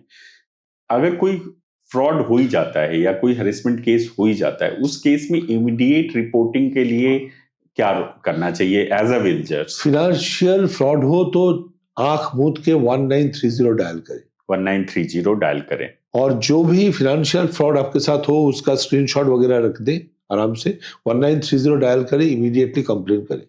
उसका एक नंबर लिख देगा, उस नंबर को ले जा करके नियरेस्ट पुलिस स्टेशन में, साइबर सेल में उसका रिपोर्ट दर्ज करें। वहां से पूरा रिपोर्ट दर्ज करने के बाद वो आपको बता देंगे कहाँ कहाँ क्या क्या करना है, उसका फॉलो करें, फॉलो अप करें। आज की तारीख में जैसे आपका चक्षु हो गया, आपका संचार साथी हो गया, उसमें आपका मोबाइल आप खो जाने से आप रजिस्टर कर सकते हैं। कोई आपको हरास करे तो CIR में पोर्टल में जाकर के आप उसका नंबर दे सकते हैं। बहुत सारी जगह है और इसको प्रचार ऐसे करके बात करके करना है और सीधा गूगल करके जो नंबर आगे आया उसको डायल नहीं करना है, बिकॉज आदमी पैसा दे करके वो पहले किया है। तो नहीं है, किताब खोलिए, सरकार की किताब खोलिए, देखिए, नियरेस्ट कोई भी एक ऑफिस में चले जाए, कोई भी एक क्लब में चले जाए, कोई आपके मुखिया आपके पास चले जाए, सबको मालूम है, सबके पास ऐसे हैंड लिफलेट है। आप भी ये कर सकते हैं, आपके जो 800 से ज्यादा एनजीओ के जरिए इसका लिफलेट आप बिली कर सकते हैं, डिस्ट्रीब्यूट कर सकते हैं, जिसमें 1930 cybercrime.gov.in, CIR, चक्षु। इसमें कोई ऐसा भी प्रोग्राम है क्या जो एनजीओ को सरकार के द्वारा या किसी डोनर एजेंसी के द्वारा अवेयरनेस के लिए सपोर्ट करता है? एब्सोल्युटली, बहुत सारे स्टेट गवर्नमेंट्स एनजीओ के साथ मिलकर इसको करते हैं। जैसे क्राई होता है, जैसे चाइल्ड रिलीफ एंड ऑर्गेनाइजेशन जो ऐसे ऐसे बड़े बड़े ऑर्गेनाइजेशन है आपके जैसे। बट गवर्नमेंट में कोई प्रोग्राम है जो एनजीओस को अवेयरनेस के लिए फाइनेंशियल वही तो मैं बता रहा हूँ। हाँ हाँ, वैसे तो मैं बता रहा हूँ कि सरकार उन लोगों के साथ, जैसे आप ISRN से अगर गवर्नमेंट, नहीं ये तो ठीक है, बट प्रोग्राम कौन सा है जिसके तहत ये अवेयरनेस में वो प्रोसीजर है? साइबर सिक्योरिटी अवेयरनेस हर स्टेट गवर्नमेंट के, उसके पास उनमें फंड भी है जो अवेयरनेस के लिए दे सकते हैं। बहुत अच्छे। और वो कौन सी मिनिस्ट्री के अंतर्गत? वो गृह मंत्रालय? वो नहीं, वो आईटी के मिनिस्ट्री के अंडर में है, और पुलिस भी इसके साथ करता है तो गृह मंत्रालय के अंदर भी आता है। तो अभी क्या है ना, मल्टीपल जगह से हो रहा है, पुलिस भी कर रहा है, आईटी मिनिस्ट्री भी कर रहा है, और बहुत फंड है, government of India, state government सब बहुत अच्छी तरह से उसको सपोर्ट करते हैं। बहुत अच्छा। तो एक और सर सवाल जाएंगे, बहुत अच्छा आपने 3-4 चीजें बताई है। 1930 बहुत इंपॉर्टेंट नंबर है जो सबको याद रखना चाहिए, क्योंकि कहीं पर भी आपको अगर जानकारी में आता है कि किसी तरह का फ्रॉड हुआ है, डिजिटल फ्रॉड, चाहे वो फाइनेंशियल हो या पर्सनल हरेसमेंट रिलेटेड या बुलिंग रिलेटेड हो या चाइल्ड अब्यूज रिलेटेड हो, तो आप इमीडिएटली रिपोर्ट करिए, क्योंकि अगर आप रिपोर्ट करेंगे तभी उसके आगे प्रोसेस कुछ भी इनिशिएट हो पाएगा। ये एक बहुत अच्छी बात निकल के। एक बहुत कॉमन सी बात है, उससे जुड़ा मेरा एक क्वेश्चन है जो अब बहुत देखने में आ रहा है कि जो गांव वाले हैं उनके अकाउंट्स को as a mule account use किया जाता है और उनको मालूम नहीं रहता, क्योंकि और ज्यादातर फ्रॉड में देखा गया है कि पैसा जो ट्रांसफर होता है, जो भी विक्टिम है उसका पैसा जा रहा है, वो अननोन अकाउंट, ऐसे अकाउंट में जाता है जो रियल में कल्प्रिट नहीं है। तो ये इस तरह की चीजें देखने में आई, और जब इंक्वायरी होती है, जब पुलिस उसको ट्रैक करती है कि ये अकाउंट में पैसा गया, और वो अकाउंट वाले को मालूम ही नहीं है कि उसके अकाउंट से पैसा गया और कब निकल गया। तो इस तरह के जो मनी मूले अकाउंट्स हैं, उससे रिलेटेड ये क्वेश्चन है कि money mule accounts are increasingly being used in rural area where villagers often unknowingly allow their bank accounts to be used for moving illegal money. How do fraudster villagers into become a money mule? What risk does this pose to innocent account holder? And what practical step can individual banks, NGO and panchayat take to the prevent such fraud? First of all, money mule account जो है उसमें आपके account, मेरे account अगर mule account हो तो हमारे account में आएगा, लेकिन जाएगा तो हमारे जरिए ही जाएगा, तो हम कैसे उसको अलाउ कर रहे हैं? नहीं सर, उसमें एक केस देखने में आया है, मैं आपको बताऊं। जैसे आपने देखा होगा नेटफ्लिक्स पे एक फिल्म भी आई जगत, क्या होता है कि आपको, मैं विलेजर हूं, मैंने खुद ये देखा है कई लोगों के स्टोरी सामने, जो हमारे बेनिफिशरीज हैं उनके यहाँ हुआ कि उनको आए, किसी गवर्नमेंट की स्कीम्स के साथ जोड़ा और बोला कि आपका अकाउंट डिटेल, वो तो मैं बता रहा हूँ, फिर से मैं उस जगह ही तो जा रहा हूँ ना। आपको कोई आकर के गवर्नमेंट स्कीम से जुड़ा है तो गवर्नमेंट स्कीम तो ग्राम पंचायत से आएगा, ब्लॉक से आएगा, आपने एक बार पूछ के नहीं देखा? नहीं, वो उनका क्रेडेंशियल लेके बैंक में जाकर उनका नेट बैंकिंग ले लेते हैं। वो नेट बैंकिंग आपके पास, अगर आप उसको ले जाकर के बैंक से नेट बैंकिंग नहीं मिलता, बैंक से नेट बैंकिंग भी मिलता है आपको। जो ओटीपी, जो आपका नंबर दिया जाता है, उसको जाकर के आपको चेंज करना पड़ता है। अगर आपका मोबाइल नंबर उसमें है तो आप अगर मोबाइल नंबर दूसरों को नहीं देंगे तो कैसे ओटीपी आएगा? देखिए, सिम स्वैपिंग करके मोबाइल ओटीपी दिया जा रहा है। इसका परसेंटेज क्या है? इसका परसेंटेज बहुत कम है। मैं जस्ट आपको बताना चाहता हूँ। Generally mule account holders initial days, आज से 5-6 साल पहले, वो रियली इनोसेंट थे, आज के तारीख में नहीं है। ओके, आप अगर देखेंगे, जरूर देखे होंगे, सब दर्शक भी देख पाएंगे कि आप जा रहे हैं कि कोई जगह में एक ऑटो रिक्शा खड़ा है, दोपहर के वक्त है, आप ऑटो रिक्शा को बोल रहे हैं कि चलिए भाई साहब जाना है, उन्होंने बोला नहीं जाना है, वो मोबाइल देख रहा है। आपने बोला खाली है, मैं पैसा दे रहा हूं, नहीं जाना है, आप जाइए। तो वो म्यूल अकाउंट होल्डर है, वो म्यूल अकाउंट होल्डर है। जैसे ही उनके पास तक पैसा आ जाता है, वो तुरंत नियरेस्ट एटीएम में जाकर के उस पैसा निकाल लेता है। उसके पास दूसरा बैंक अकाउंट का डिटेल्स दिया हुआ है, वो दूसरे जगह में जाकर के जहां डिपॉजिट हो सकता है वहां डिपॉजिट कर देते हैं और डिफरेंस मनी अपने आप पास रख देते हैं। और जब जाकर के उनको पकड़ता है पुलिस, वो बोलता है मैं जानता ही नहीं, अपना अकाउंट में पैसा आया, मैंने खर्च कर दिया, मैं गरीब आदमी। तो मैं बता रहा हूँ, जैसे जितने इनोसेंट हम सोच रहे हैं म्यूल अकाउंट होल्डर्स को, सभी वैसे नहीं है। डेफिनेटली वो भी है, जैसे हमारे बैंक अकाउंट का डिटेल्स ले लिया, हमको ले लिए, लेकिन मैं वही भी फिर से बता रहा हूँ कि कोई भी आकर के मेरे से कुछ सामान देने के लिए, कुछ सुविधा देने के लिए, कुछ स्कीम के लिए कोई लालच दे, कुछ भी करे, तो प्लीज नियरेस्ट ऑफिस में जाकर जनधन जो जन सेवा केंद्र है, CSC है, ऐसे जैसे हमारे पश्चिम बंगाल में BSK है, बैंक सहायता केंद्र, उसमें जाइए ना, अरे पूछिए कि फलाना स्कीम है, बोलो नहीं है, तो हमारे पास तो राम जी आए थे या श्याम जी आए थे या कोई आए थे, बोला हाँ आया था, तो जरूर वो आपको गलत कुछ बोला होगा, तो वही है, आपको समझना पड़ेगा। इसमें एक दो चीजें और भी ऐड करेंगे तो अच्छा रहेगा। जैसे ये केस तो आपने बताया, ये बहुत आई ओपनिंग था, मतलब मेरे सामने तो यही लगता था कि ज्यादातर अननोन लोग हैं जिनको मालूम नहीं कि उनका अकाउंट हो रहा है, बट आप कह रहे हैं कि ये ऐसा नहीं है, आज की डेट में वो नोन है और वो उसका बेनिफिट भी ले रहे हैं, चाहे वो परसेंटेज में ले रहे हो या जैसा भी हो। तो ये एक चीज है, बट जो अननोन लोग हैं, मैं उनके पॉइंट ऑफ व्यू से सोच रहा हूं कि काफी लोग ऐसे हैं जिनको मालूम नहीं है, तो क्या कोई ऐसा टिप्स है कि 2-4 ऐसी चीजें हम फॉलो करें जिससे कि हमारा सिम स्वैपिंग ना हो कोई, क्योंकि इसमें एक ट्रांजैक्शन में एक इंपॉर्टेंट पार्ट है कि कोई भी ट्रांजैक्शन होगा तो OTP जरूर आएगा। CEIR इसको आप सर्च करें, गवर्नमेंट ऑफ इंडिया का, अपना मोबाइल नंबर दें और उसमें से जुड़े हुए सब सिम को आप देख पाएंगे। ओके, उसके वो नंबर से आपका कितना नंबर, मतलब आपके आधार कार्ड पे कितने नंबर इशू हैं, सिम आपका आधार कार्ड कनेक्टेड जो मोबाइल नंबर है, जैसे हमारा XYZ है, तो वो XYZ में अगर दे दूंगा तो हमारे आधार कार्ड से जुड़े हुए कितने सारे सिम इशू हुआ है वो दिखाई देगा। बहुत अच्छी बात है। तो अगर मान लीजिए कि मुझे ये मालूम चलता है कि मेरे नाम पे 3 सिम इशू हैं लेकिन मैं एक ही यूज कर रहा हूँ, इमीडिएटली कंप्लेंट करें, वो उसकी सिम बंद हो जाएगा तुरंत। तो क्योंकि उसी नंबर पे 3 सिम चल रहे हैं, तो वो मेरा भी नंबर बंद हो जाएगा या वही 2 बंद? नहीं, उसमें आप क्लिक करके कंप्लेंट करेंगे, आपको OTP आएगा, OTP देंगे, तुरंत बंद हो जाएगा। ओके, OTP मेरे पास आएगा, बट जो 2 अननोन सिम चल रहे हैं, जान भी नहीं पाएगा, वो नहीं जान पाएगा। तो उसको मेरे साथ वही तो हुआ था। मैं एक नंबर देख के मुझे याद नहीं आ रहा था, तो मैंने वैसे बंद कर दिया। उसके बाद देखा मेरी बेटी वो नंबर यूज कर रही है।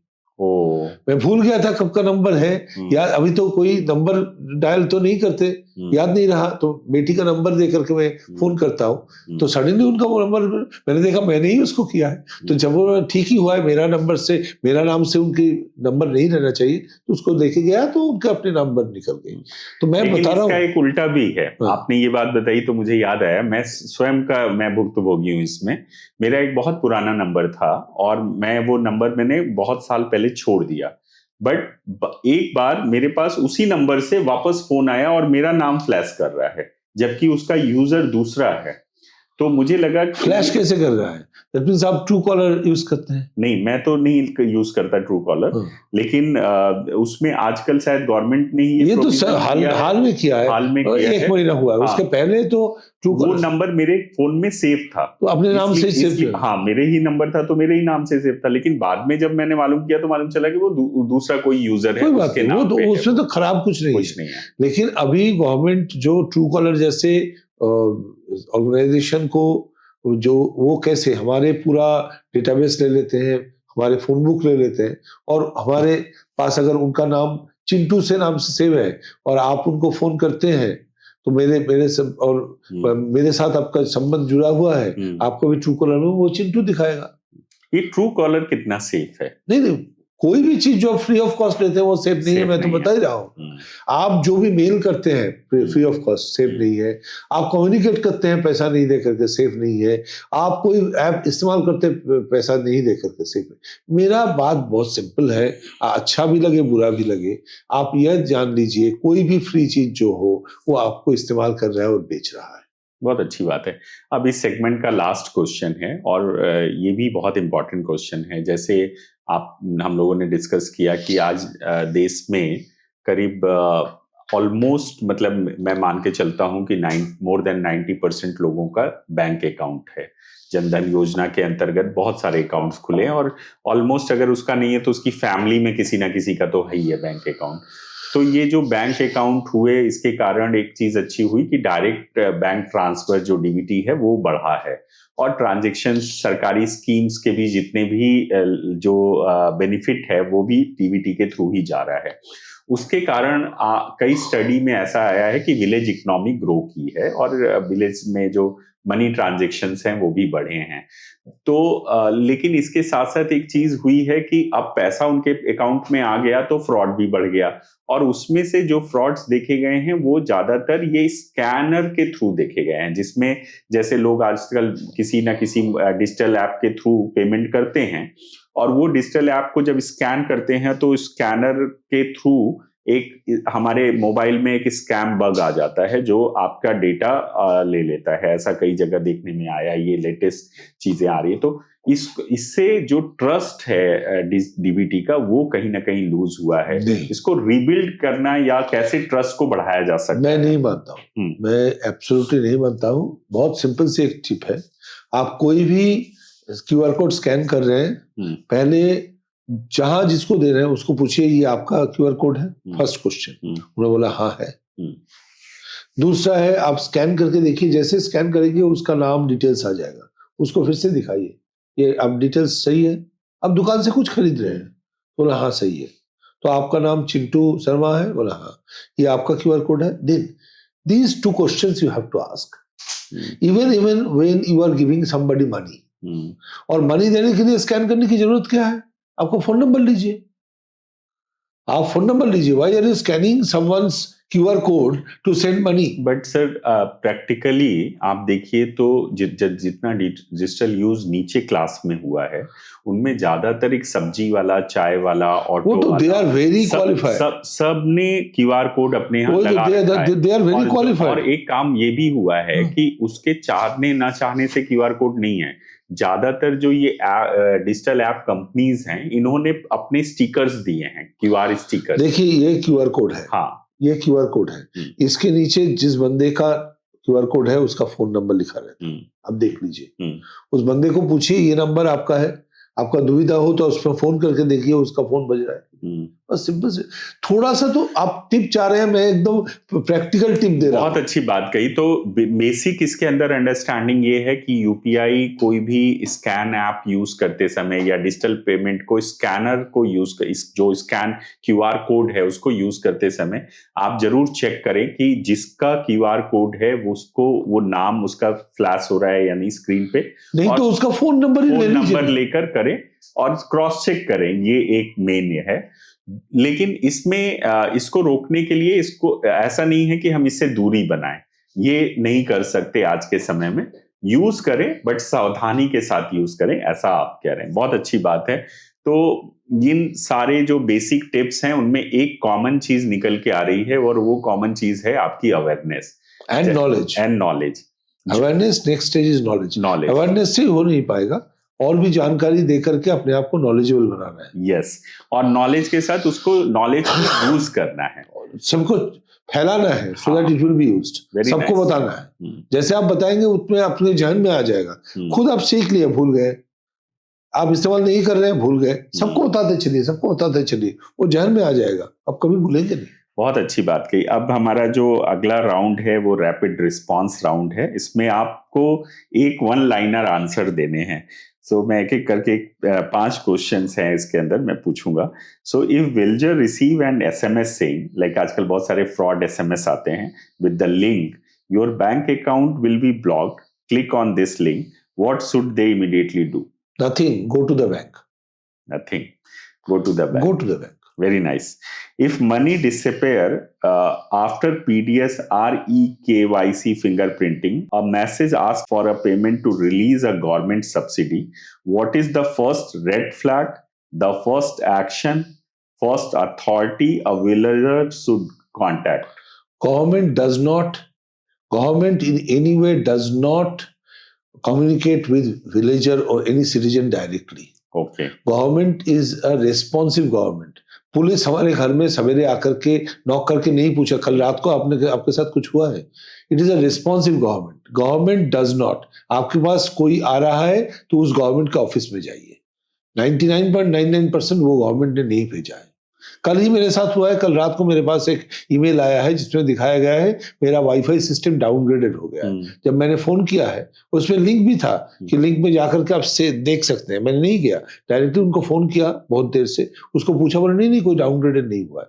तब जाकर के मैंने, आपके यहाँ आ रहे थे, तैयार हो रहे थे, तो मैं राइट क्लिक करके उसके इंस्पेक्ट किया, देखा वो मेल दूसरी जगह से आया है मास्किंग करके। सिंपल बात। सो रेड फ्लैग ये हो गया। फर्स्ट एक्शन क्या होना चाहिए अगर हो गया, जैसे आपके नियरेस्ट ऑफिस में चले जाना है, नियरेस्ट ऑफिस जाना है, and first authority to report जो आर्गुएबली जो भेजा है, लगता है जो भेजा है उसके पास ही जाना है।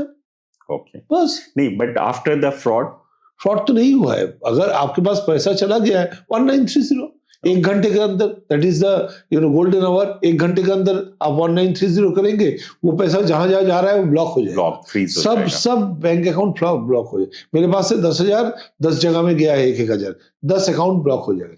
1 घंटे के अंदर में 1930 कीजिए। बहुत अच्छा, ये बहुत अच्छी बात आपने कही कि 1 our is a golden hour.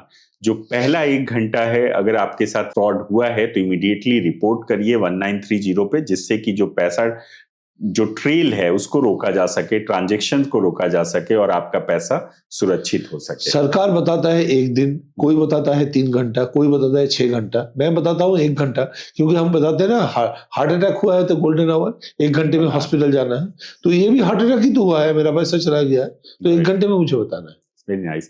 एक और छोटा सा क्वेश्चन है कि how to identify safe website and difference between clone website to buy agriculture commodity or products. Safe website ये है जहां HTTPS हो, HTTPS सिक्योर्ड हो, यस, और पास में एक आपका सिक्योरिटी की एक शील्ड हो, वो शील्ड भी रहता है, ठीक है, जो लॉक की तरह होता है, है, तो वो हो, एक शील्ड जैसा होता है वो भी हो। पहला ये है कि आपको वो उस कंपनी, जिस कंपनी का सामान खरीदना है, उसका लास्ट खरीदे हुए सामान का कोई एक लेबल या कागज रख देना है, उसमें उस कंपनी का पूरा वेबसाइट है, उसको टाइप करके घुसना है। मैं वही करता हूँ। मैं अभी तक भी Amazon की भी साइट से या कोई साइट से खरीदने के लिए मैं टाइप करता हूँ amazon.com। और अगर उसका ऐप यूज कर रहे हैं तो ऐप यूज कर रहे हैं तो डायरेक्टली होता है, लेकिन वो ऐप तो आप वो भी सेफ ऐप, करेक्ट ऐप कर रहे हैं, उसको भी देख लेना है, क्योंकि प्ले स्टोर के अंदर क्लोन ऐप भी तो इसीलिए क्या है, बेस्ट तो ये है कि आप उस कंपनी का वेबसाइट में जाए और उस कंपनी का वेबसाइट में ही ऐप का लिंक दिया हुआ है, उसमें क्लिक करें, वहां से सीधा आपका प्ले स्टोर में चलाएंगे, वहां से उस ऐप को। तो बहुत अच्छी बात है, समझने की ये है, ये इंपॉर्टेंट इंफॉर्मेशन है कि वेबसाइट जो है वो टाइप ही करें, जो भी वेबसाइट आपको चाहिए, जो भी कमोडिटी आपको खरीदनी है, फर्टिलाइजर है या कोई एग्रीकल्चर इक्विपमेंट्स खरीदना है, एब्सोल्यूट, तो कंपनी का नाम पहले आप जानिए, किस कंपनी का वो प्रोडक्ट है, उस कंपनी का नाम टाइप करिए और देखिए वेबसाइट टाइप करिए, मतलब नाम टाइप करेंगे तो वेबसाइट आएगी, वो भी गलत है। मैं उस कंपनी का कोई एक ब्रोशर या कागज उसमें लिखा हुआ, लेकिन अगर मान लीजिए वो नहीं है, जैसे आपने मुझे रिकमेंड किया कि भाई ये वाला इक्विपमेंट आप ले लो, तो वो मुझे मालूम नहीं, कोई जरूरत नहीं है, तो आप मुझे बताएं, पूछेंगे उस कंपनी का वेबसाइट का नाम क्या है। हाँ, तो नाम एक तो जानना, और उसमें भी इंपॉर्टेंट है कि नाम डालने के बाद जो 2 चीजें उन्होंने बताई है कि आप देखिए, जब ऊपर आप नाम टाइप कर रहे हैं तो जो वेबसाइट आ रही है उसके अंदर वो एक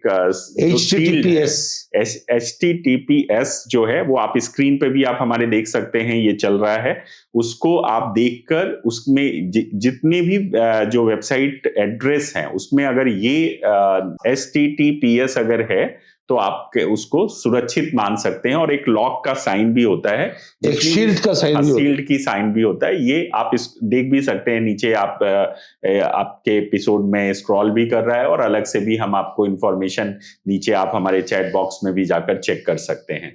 तो ये जरूर चेक करिए, और अथराइज जो वेबसाइट है उन्हीं पर जाकर आप शॉपिंग करें और उसको क्रॉस चेक जरूर करें कि वो अथराइज है या नहीं है। ये एक बहुत अच्छी बात है। इसके अलावा एक और छोटा सा क्वेश्चन है, how to increase digital literacy in rural India. Digital literacy in rural India can only be increased by reaching them at a very early stage. जब हम कोई बच्चा को मोबाइल दे रहे हैं तो उसको बताना है नो इज राइट। ओके। यानी कि उसमें जो कोई भी चीज आ रहा है, वो बच्चा खेल रहा है, सडनली कुछ आया है, टंग अपडेट करना है, वहां लिखा है ओके एंड नो। तो उनको बोलना सिखाना है नो इज राइट। कोई भी चीज आए सिर्फ नो ही प्रेस करना है, नो नो, सो दैट आपको लग सकता है वो अपडेट नहीं होगा, खराब हो जाएगा। तो कोई अपडेट नहीं होने से कुछ खराब नहीं होता, it will come back to you repeatedly, वो बाद में आएगा। तो first learning to a toddler, for a toddler is no is right first. Second, बहुत सारे कॉमिक बुक्स है, हम लिंक भी दे चुके हैं आपको हमारे जब, तो उससे कॉमिक्स बुक को आप डाउनलोड करें, बच्चों में फैला दे। जो संजय जी बात कर रहे हैं कॉमिक लिंक की, वो आप देख सकते हैं इस एपिसोड के, उसमें है वो लिंक्स को आप यूज करके अवेयरनेस के लिए सकते हैं। उसमें हिंदी में है, अंग्रेजी में है, बंगला में है। तो आप ऐसे कॉमिक बुक दूसरे ने भी बनाया है।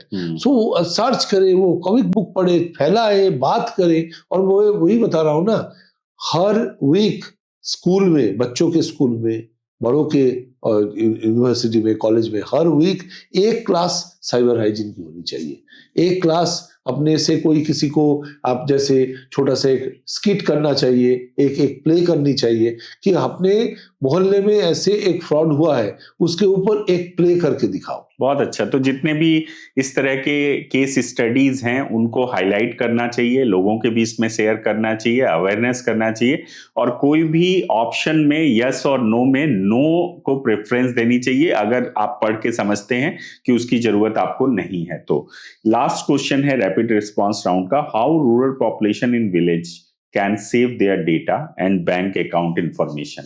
First of all, one line, do not share if you are not convinced. जब तक आप convinced ना हो beyond any reasonable doubt। क्या महात्मा जी ने क्या बताया था, बापू जी ने बताया है कि हम खराब आदमी से भी समाज चल सकता है, लेकिन अच्छा आदमी वो जेल में नहीं जाना चाहिए। ठीक ऑपोजिट आप सोचे कि वो इंफॉर्मेशन नहीं दे के भी आप जी सकते हैं, लेकिन गलत हाथ में नहीं पड़ना चाहिए। तो कोई भी इंफॉर्मेशन, कोई भी डेटा, कुछ भी किसी के साथ शेयर ना करे जब तक you are not fully convinced. और फुल्ली कन्विंस्ड होकर के भी खराब होता है वो तो उन्हें कोई दिक्कत नहीं है। तो बहुत अच्छी बात कही। लास्ट सवाल में एक बहुत इंपॉर्टेंट नोट है कि ये बैंक रिलेटेड इंफॉर्मेशन या आपकी पर्सनल जो इंफॉर्मेशन है ये सीक्रेट है, और ये सीक्रेट कॉन्फिडेंशियल होना चाहिए, कॉन्फिडेंशियल है। इसको आप अपने तक ही सीमित रखें और जहां जरूरत हो उसको सुरक्षा के साथ उसका इस्तेमाल करें। क्वेश्चन करें, पूछिए और अपने आप को कन्विंस करें, निश्चित है। Very nice. अब हम लास्ट सेगमेंट की तरफ जा रहे हैं, जो ऑडियंस क्वेश्चंस है। इसमें 4 सवाल हम लोगों ने फिल्टर करके निकाले हैं जो अलग अलग ऑर्गेनाइजेशंस ने पूछे हैं। मैं अभी इन सवालों को पूछने के लिए हमारे जो कलीग हैं ISRN में जो काम करते हैं, वो उन क्वेश्चंस जो ऑर्गेनाइजेशन है उनके बिहाफ पे वो क्वेश्चन पूछेंगे। तो मैं पहला क्वेश्चन जो पूछा है वो ग्रामीण सुलभ विकास केंद्र रांची में है, ग्रामीण सुलभ विकास केंद्र, उन्होंने ये क्वेश्चन पूछा है। और इस क्वेश्चन को पूछने के लिए उनके बिहाफ पे मैं आशीष को इनवाइट करूंगा कि वो आएं और संजय जी से वो सवाल पूछें। Yeah, good afternoon, sir. This is Ashish, and my question is that language and literacy barriers make cyber challenges difficult in rural areas. What steps local NGOs can take to undertake large-scale trainings supported by donor agencies? देखिए, पहले तो मैं बताऊंगा, नई तरह से आपको wheel यानी कि चक्का बनाने की जरूरत नहीं है। आज की तारीख में इंटरनेट में इतने सारे, हर भाषा में इतना सुंदर सब डिफरेंट लीफलेट्स, कविताएं, स्टोरीज, कॉमिक बुक्स, ये सब बन चुका है और बन रहे हैं, हर दिन बन रहा है। वीडियोस, ऑडियो क्लिप्स, मैसेज, ये सब है ना, वो बहुत अच्छा सा आपका पोस्टर्स वगैरह, इसको आप डाउनलोड करें और इसको सर्कुलेट करें, डिजिटली सर्कुलेट करें, फिजिकली करें। जैसे घर में ये दिवाली के वक्त पर सब जाकर के एक जगह में मिलते हैं, जब ईद के दौरान सब जाकर के मिलते हैं एक साथ, तो वहां भी इसको आप पोस्टर के दौरान ऐसे करें। और स्टूडेंट्स को लेकर के, चिल्ड्रन को लेकर के जैसे ड्राइंग कंपटीशन, एक्सटेम्पोर या डिफरेंट तरह का ऐसे कंपटीशन करे, क्विज करे जिसका विषय हो साइबर सेफ्टी, साइबर सिक्योरिटी। इससे ही एकमात्र हो सकता है, और ये तो डेफिनेटली वर्नाकुलर में ही जो जिसके लैंग्वेज में करेगा। तो इसीलिए आज की तारीख में लैंग्वेज प्रॉब्लम नहीं है। अगर पहले तो सिर्फ अंग्रेजी में आता था, अब हर भाषा में आ रहा है। अगला जो सवाल है जो हमारे दक्ष अम्बोर्स एम्पावरमेंट सोसाइटी भोपाल है, उन्होंने पूछा है, और इस सवाल को पूछने के लिए हमारी कलीग डॉक्टर एकता हैं, मैं उनको इनवाइट करूंगा कि वो आएं और सवाल पूछें। Hello sir, myself Dr. Ekta Vyas and I'm working as a BD manager at ISRN. So मेरा क्वेश्चन ये है, if you could propose 3 actions say for police, local police, panchayats and NGOs to reduce rural cyber frauds, what could be your take for the next 12 months? 3 मेरे लिए मुझे बताया गया कि what should be the 3 priorities. First of all, local panchayat and police को लेकर के multiple orientation awareness सभा बनाना, सभा करना हर जगह में, उनको बुलाना, उनको दे करके बोलने देना और उनको भी समझाना, और उनके हाथों से डिफरेंट मटेरियल्स, जैसे मैंने बताया किताब के रूप में हो या गाने के रूप में हो, कुछ भी मटेरियल्स जो है, और उनके जरिए, अगर फिजिकली नहीं भी हो, डिजिटली उनके जरिए समाज में फैला देना। जैसे पुलिस के जरिए हम अच्छे अच्छे मैसेज सवेरे सवेरे डिस्ट्रीब्यूट कर सकते हैं। आपको याद रखना चाहिए कि हर साल अक्टूबर महीना जो है वो national cyber security awareness month होती है। तो आप ये क्यों नहीं करते, अगले जो अक्टूबर आने वाला है इसमें पूरा महीना 1 से 31 तारीख तक ऐसे कोई काम करते रहे। तो अपने जैसे आप ये करेंगे ना, ये तो फर्स्ट है अवेयरनेस। सेकंड है सॉलिड ट्रेनिंग, यानी कि जो भी बच्चे, जो भी प्रोफेशनल्स, जो भी होम मेकर्स हो, सीनियर सिटीजन्स हो, उनके हाथों से दे करके क्वेश्चन आंसर के जरिए उनको पूछ के, सिचुएशन बता के उनको दे करके लिखना, दिखाना और प्राइज देना। जो सबसे बेहतर हो उसको प्राइज देना, यानी कि identifying cyber champion, cyber first responder, जैसे साइबर पीस कर रहा है, साइबर फर्स्ट रिस्पॉन्डर, ऐसे प्रोग्राम इसको करना, फैलाना। और जो थर्ड पॉइंट है वो बहुत ही जरूरी है कि बच्चों में ये नॉलेज ले जाना कि cyber security is a very good opportunity for your career.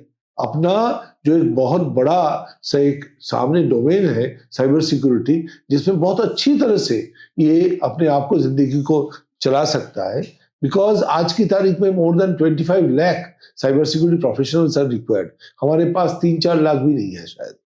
तो यानी कि अगर बच्चों में ये हम उनको एंथुसियास्टिकली उनको समझा पाए कि this could be your future goal, your future profession, it will have cascading effect, सब आ जाएंगे इसके अंदर। Very nice. So first is awareness, second is making them champion, cyber champion, make them more cyber volunteers. Yes.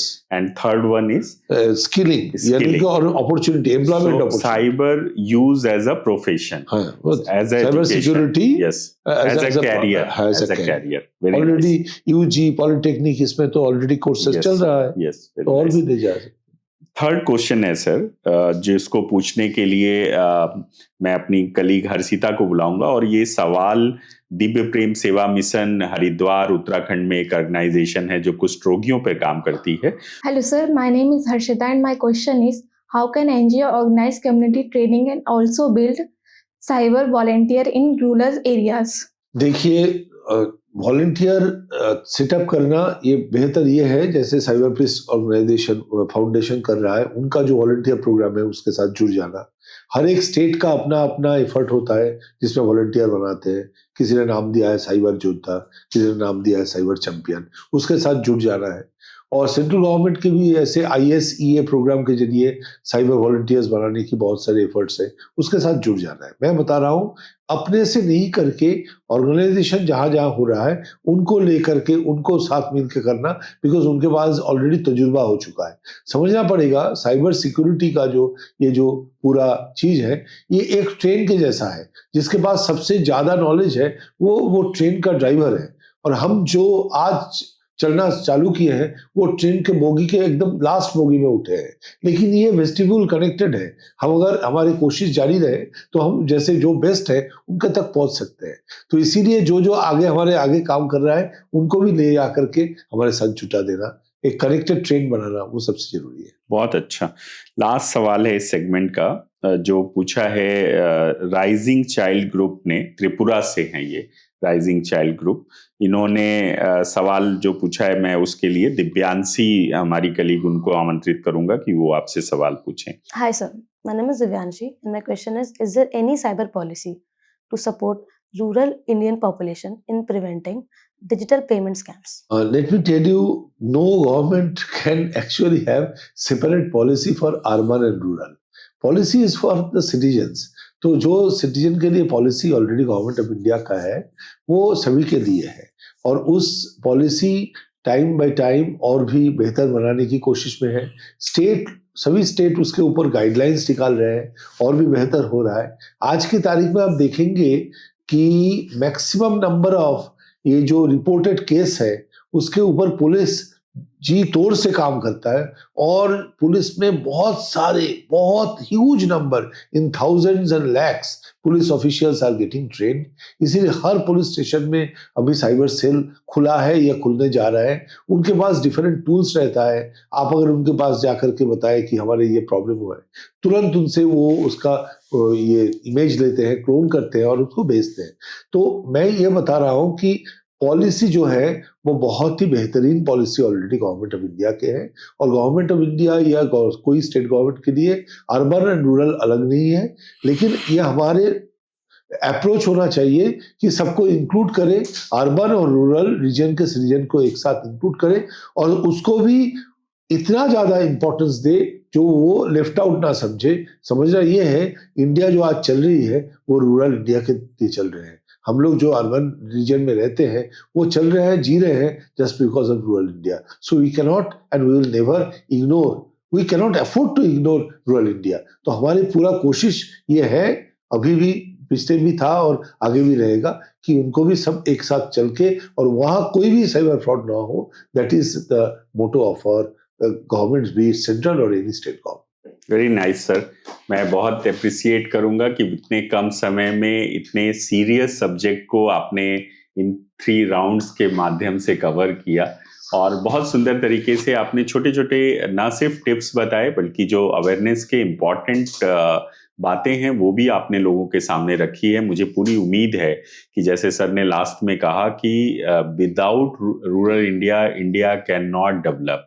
सो अगर हमें एक विकसित भारत का हम सपना देखते हैं तो गांव को और ग्रामीणों को साथ लेकर चलने की जरूरत है। इसलिए आपसे मेरी इस एपिसोड के माध्यम से अपील है कि जो भी बातें हम लोग यहाँ कर रहे हैं वो आप देख रहे हैं, सुन रहे हैं, समझ रहे हैं, लेकिन जरूरत है इनको अप्लाई करने की। जैसे सर ने कहा, मैं उनका एक बहुत आज के एपिसोड का जो मैं कहूँगा कि कोर पॉइंट है वो है कि थिंक बिफोर क्लिक। अगर आपने सोच के किसी भी चीज पर काम किया, क्लिक किया, तो आप मान के चलिए कि आप सुरक्षित रहेंगे। और क्योंकि इंटरनेट या जो भी आप फोन यूज कर रहे हैं किसी भी चीज के लिए, उसमें आपकी सतर्कता जो है, जो विजिलेंस है, वो इम्पॉर्टेंट है। अगर वो नहीं है तो आप जो है कहीं ना कहीं, कभी ना कहीं आपके साथ भी धोखा होने के चांसेस बने रहेंगे। इसलिए इस जागरूकता को समझिए, इस विषय को समझिए, इसकी गंभीरता को समझिए, और जो भी आप काम करिए वो पूरे उस दायरे में करिए जिससे कि आप और आपका परिवार सुरक्षित रहे। आज आपने अपना समय दिया, हम सबके साथ जो चर्चा हुई उसके आप भागीदार बने। मैं इसके लिए स्पेशली पूरी ISRN टीम और आप सब की तरफ से बहुत बहुत आभार प्रकट करना चाहूँगा कि आप न सिर्फ सर आए और आपने न सिर्फ बात की, बल्कि एक आई ओपनिंग कई सारे ऐसे स्टेटमेंट्स और अपने टॉक्स के थ्रू अपने लोगों को बताया है जो आने वाले समय में मुझे लगता है कि बहुत यूजफुल होगा और हम सब के लिए ये अच्छा जाएगा, ऐसा मैं कहूँगा। क्लोजिंग रिमार्क्स में अगर लास्ट तो आपको जोड़ना चाहें तो बता सकते हैं, फिर मैं उनसे विदा लूंगा। देखिए, मेरी जिंदगी में मैंने देखा है कि अगर आप प्यार से कोई काम को करें तो वो सफल सिर्फ वक्त ही है, कुछ वक्त में, कुछ पल में आप सफलता जरूर मिलेगा। चलिए हम सब प्यार से, ना किसी को छोटा करके, किसी को नुकसान पहुंचा के, किसी को क्रिटिसाइज करके, किसी के पीछे नहीं पड़ के, सब मिल के ये सोचे कि किसी का भी अगर फ्रॉड हो, साइबर क्राइम हो, वो हमारा हुआ है और हमको ये रिस्पॉन्सिबिलिटी है, हमारी ये काम है कि उसको, उसके साथ लड़ना और उसको, उसका जो लॉजिकल कंक्लूजन तक पहुंचाना, यानी कि उसका जो दुष्ट आदमी है या दुष्ट जो रूप है, उसको, आदमी नहीं, उसका जो रुख है, रवैया है, उसको, वो उस दुष्टता को नष्ट करना है, आदमी को ले आना है। याद रखिएगा, जो हमको ड्यूप कर रहा है वो बहुत नॉलेजेबल है। अगर उसका नॉलेज हमारे देश के कल्याण में लाया जाए तो आप सोचिए हमारा देश क्या बन सकता है। तो ये हमारी कोशिश रहनी चाहिए और हम लोग जरूर इसमें सफलता अर्जन करेंगे। और अगर नहीं हो तो अकेला चलो रे, हम अकेले ही चलेंगे, लेकिन चलना ही है हमको। बिकॉज अगर हम हट जाए, बंद हो जाए और यहाँ से हट किसी जगह चले जाए, इसको नहीं देखे, इसके साथ नहीं जूझे, तो हमारी अपने अगले जो पीढ़ी है वो पीड़ित हो जाएगा।